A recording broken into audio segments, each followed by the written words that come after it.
चंपा की कहानियाँ। एक सुंदर गांव में दो दोस्त रहते थे, सुमित और अरुण। दोनों बचपन से साथ पढ़ते, खेलते और हर खुशी दुख में एक दूसरे का साथ देते थे। सुमित गरीब किसान का बेटा था, जबकि अरुण के पिता गांव के व्यापारी थे। पर दोनों के बीच कभी फर्क नहीं पड़ा। एक बार गांव में सूखा पड़ गया। खेत सूख गए, कुएं खाली हो गए और लोगों के पास खाने तक का सामान नहीं रहा।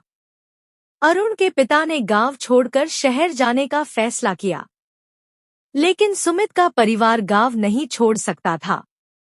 अरुण के पिता ने कहा, हमारे साथ चलो। सुमित ने जवाब दिया, मैं अपने खेतों को छोड़कर नहीं जा सकता। ये मेरे जीवन का सहारा है। अरुण अपने पिता के साथ चला गया, लेकिन जाते समय उसने सुमित से कहा, जब भी जरूरत पड़ी मुझे याद करना, मैं जरूर आऊंगा। कुछ महीनों बाद गांव की हालत और खराब हो गई। सुमित के पिता बीमार पड़ गए और घर में दवाई के पैसे तक नहीं थे। सुमित को अपने दोस्त की बात याद आई। उसने शहर जाकर अरुण को ढूंढा, लेकिन शहर पहुंचने पर उसे पता चला कि अरुण का परिवार अब बहुत व्यस्त और अमीर हो गया है।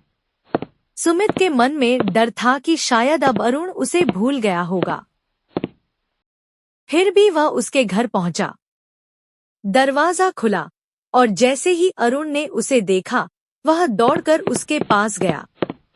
उसने कहा, तू आया, यही मेरी सबसे बड़ी खुशी है। बिना एक पल गंवाए अरुण ने पैसे, दवाइयां और अनाज सब कुछ देकर कहा, दोस्त का कर्ज नहीं चुकाया जाता, निभाया जाता है। दोनों वापस गांव लौटे और मिलकर सूखे खेतों में मेहनत की। कुछ ही महीनों में खेत फिर से हरे हो गए। गांव वाले उनकी मेहनत देखकर प्रेरित हुए। राज्य के मंत्री को जब यह बात पता चली, तो उन्होंने दोनों को सच्ची मित्रता पुरस्कार से सम्मानित किया। इस कहानी से हमें यह सीख मिलती है कि सच्ची मित्रता वही है जो मुश्किल वक्त में साथ दे। अमीरी या गरीबी नहीं, बल्कि सच्चा दिल ही रिश्ते की असली पहचान